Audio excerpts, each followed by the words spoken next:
Insights channel, Steve here. Well, I'd like to do a summary here about the Antichrist and about the paranormal side of things, because I'm sure everybody's heard about some very odd things that have been going on early January in Miami.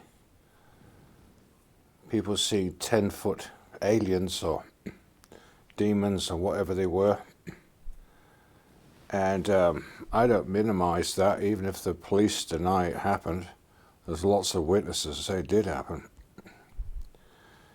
and that's not the first time I've heard that. In doing research into things, there have been many examples like that. You can find up in Alaska, they've had happenings like that recently. So much so that the people won't go out of the houses at night time. They say it's too dangerous. There's something out there. And then also in Peru, you just look up Timothy Alberino. He's Peruvian, and he'll tell you about some very odd things going on there. The question is, why are there increasing number of sightings of these paranormal things, whether they're 10-foot demons, whether they're aliens? Take your choice what you want to believe. Personally, I think they're more likely to be demons than they are aliens. But I think it does have something to do with the preparation for the coming of the Antichrist, because the world has to descend into great darkness by, as it says in 2 Thessalonians chapter 2, a great falling away of faith first, and then comes on the scene he whose working is after Satan. In other words, there's forces of darkness, and anybody with half an eye open in the last 5 years have seen that's what's been happening. Big falling away from faith, especially in places like the United States that used to be so Christian and believing. And as I've pointed out, Israel might be supposed to be a Jewish nation, but the vast majority of people there are not believers in God, not in modern times. They're not. There's only a few people there that are actually of Jewish race. I won't say they're not Jewish blood, but they're not Jewish religion. I mean, I'm always lifting up the Jewish things, in the sense that I really like the Jewish prophets. I like the Hebrew writings, and I admire the scribes and those who've done a fantastic job through the history of Israel. And without them, we wouldn't even have the Bible or the Old Testament, the New Testament, or the Apocrypha books. So I admire what's been done by those who are dedicated to God. That's where I admire Israel. When I talk about Israel, if you study carefully the book of Isaiah, and you study God's prophets, you'll see, and in the Psalms too with King David, and when God's talking about Israel, he's talking about two distinct things. He's talking about spiritual Israel, those who are the real Israel, those who are the real believers, and those who obey God. And he's talking about the physical Israel as it exists, and most of the time he's saying that they're wicked and astray. Sadly. But you study the history of the Old Testament, you'll find there were some kings between the time of Moses and the coming of Christ that obeyed God. They're exceptional. But there was a lot of wicked kings as well, sadly. And that's just the truth. But I wanted to bring out some interesting points about Jerusalem. I think it's amazing that a little place like Israel, amazing place, by the way, for those who have been there and seen it and seen all the biblical places. I'm not minimizing that for a moment. I think Israel is the promised land, and it will be the Messiah coming there. And unfortunately, I think the Jewish nation who largely rejected Jesus as their Messiah, when the Antichrist comes on the scene, whenever that is, now or later, I think it'll be soon, personally. When he does come on the scene, unfortunately, I think many of those in Israel, they will embrace the coming Antichrist as if he is the Messiah. Because they rejected Jesus. And why did they reject Jesus? Why did the Pharisees, the leaders of Israel, reject Jesus at that time? I'm not for one moment saying Israel is the same as in the time of Christ. No, I'm not saying that for one moment. I know there's a lot of independent-minded people in Israel, and they're some of the ones who stand up against a lot of the injustices. I know, I'm aware of that. People are individuals, and you can't judge nations because people are just individuals.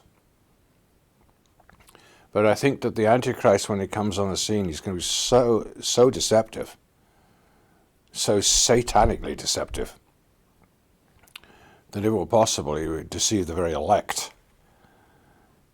And unfortunately, I think a lot of the churches are going to fall for this Antichrist guy. Because the average person, unfortunately, they fall for what's easy. They fall for what's comfortable.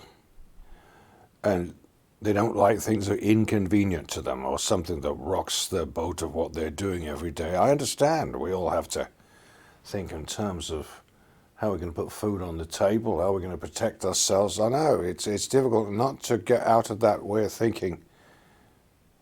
Me first and what I'm doing and food on the table and warmth for the family and stuff like that. These are normal things that human beings have to fight for.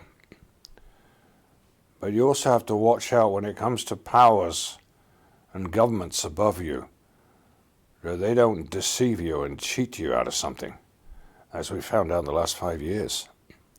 But I think with all this terrible deception you've seen in the last 5 years already, you know what I'm talking about, what's happened in the last 5 years, medically speaking. I won't get into that in detail. But just to say, we all know there's been a lot of deception, the world's descending into darkness, and we're finding out more and more how corrupt those at the top are. And it's very sad to see. And we fight in spirit for a better world, wherein there is no corruption, there's no violence, there's no war. That's what we fight for. We fight for salvation, fight for Jesus Christ. That's what we should all be fighting for. All fight for the Messiah to come, to return.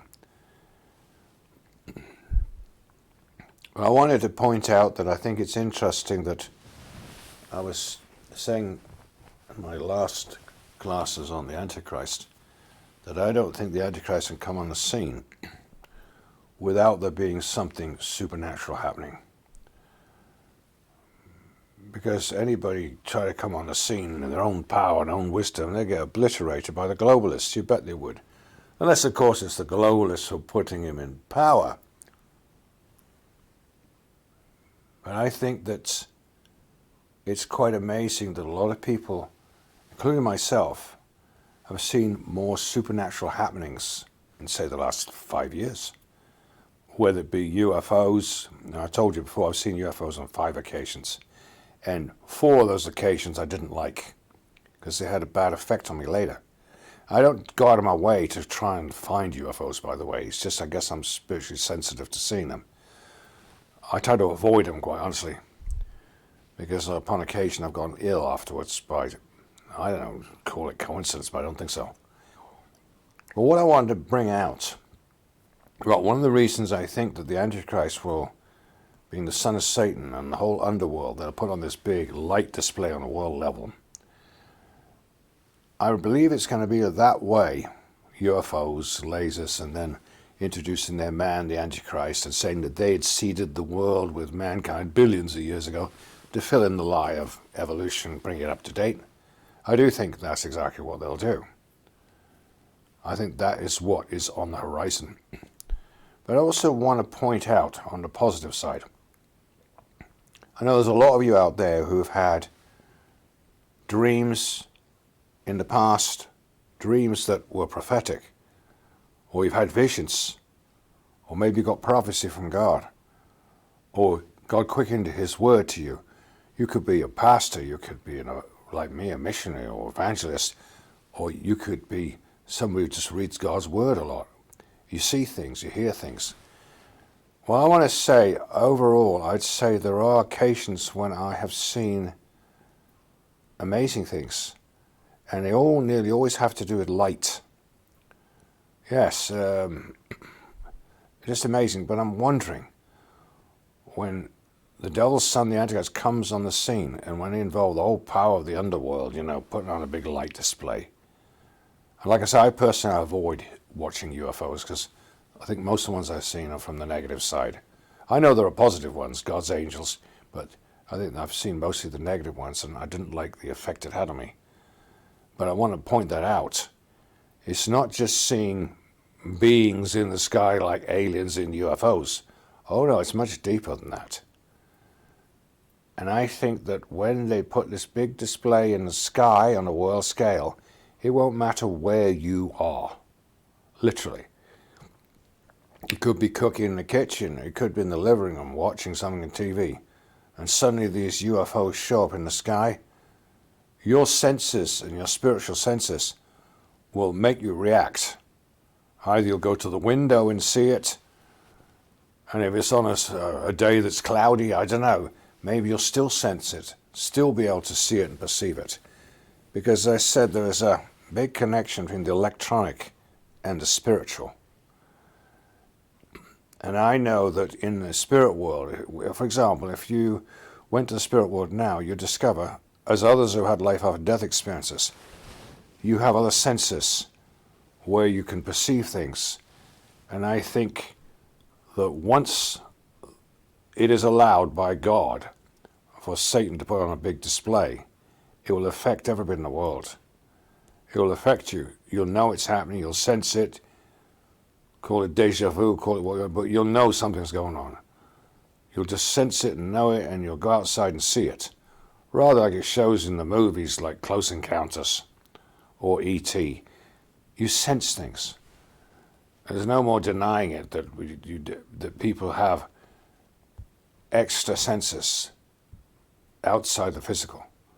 Everybody does. It's just some people have it more developed than others.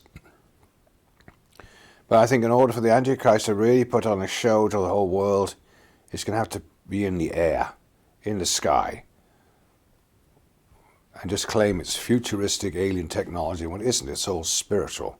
It's in the negative spirit world.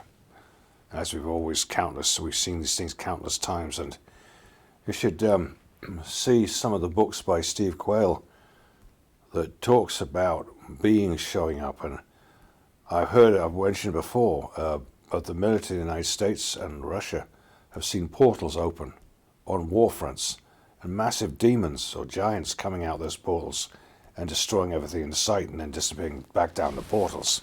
And that is the military, special forces, Spetsnaz of Russia and American special, they've seen these things. They tend to happen in really troublous areas, war zones. Afghanistan's another place like that, portals. What I mentioned, in doing the paranormal, you'll find out that portals have been seen all over the world at different times, even in the sky, and I've reported these in some of my videos. But I think it's going to get greater. We're going to start seeing even bigger things happening. And I would point out, though, when you really believe in Jesus, there's nothing to be afraid of. I'm just trying to make people aware of how it could happen. In my opinion, as others have said too, I believe that the underworld forces will put on a spectacular show to show off their man, the Antichrist, who will be half human and half demonic, to be the son of Satan. I think that's what's going to happen. I think it's going to be a lot like Satan's done before. Well, I think Cain was an example of a first Antichrist, and there have been other examples like him through history. But I think there's going to put on the Antichrist is going to put on the biggest show in history. It's going to make Hitler pale by comparison. But he's going to start off nice. According to the Bible, he's going to come in peaceably and obtain the world through flatteries. And of course, because it sounds scientific and you've got those UFOs there, and they're going to say, well, our technology has millions of years ahead of man, and we're from Alpha Centauri or some other lie. Just remember how much you've been lied to by governments and politicians, and the satanic forces behind them, how much they lie. Satan is just one big liar, so they'll say anything. If they can deceive mankind in just saying, this is our man and we're here to solve the problems of the world, most people will believe it. Most of the nations will believe it, and they won't fire a shot. And that's how I see it's going to happen, that the Antichrist cannot come on the scene through politics or militarily or by physical force. It has to have a strong spiritual element for the Antichrist to come on the scene and be accepted by the whole world. And because he's not interested in money or mammon, the whole world's going to embrace him. He'll be doing the opposite. He'll be dividing up the land for gain, taking money from the rich, giving it to the poor. He'll do what leaders of the past have never done, promised through socialism and communism, but never delivered to the people. Well, that's what it says about the Antichrist. He's going to become popular by doing favors for everyone. But he's actually going to do what he says, at least for a season. And he does that. He latches onto a 7-year covenant based in Jerusalem. And why, you might think, why Jerusalem? Why there in Israel? It's a small country, huh? Well, Jerusalem is where the Messiah has promised and has prophesied he will come. So Satan likes to imitate the Messiah in his son, the Antichrist. But remember, Mr. Nice Guy comes on the scene, promises everybody everything. The whole world in general loves this guy, can't get enough of this guy. He makes a peace pact in Jerusalem when the Jews rebuild their third temple. They rebuild the third temple this time. And the Antichrist makes a pact with the Jews and the Muslims and the Christians for 7 years. But after 3.5 years, he sees they're not keeping their word. He breaks the covenant. He says, look, I'm tired of all this religious folderol. Let's just say that I'm God. Worship me instead. That's what he does. I don't know if he thinks it's a joke or something, but obviously Satan doesn't, behind him. And then starts the worst persecution and tribulation the world's ever seen. Time of trouble, time of Jacob's trouble. The great tribulation, according to Revelation, Matthew 24. And then you'll see the mark of the beast, the image of the beast, linked to everybody through the internet.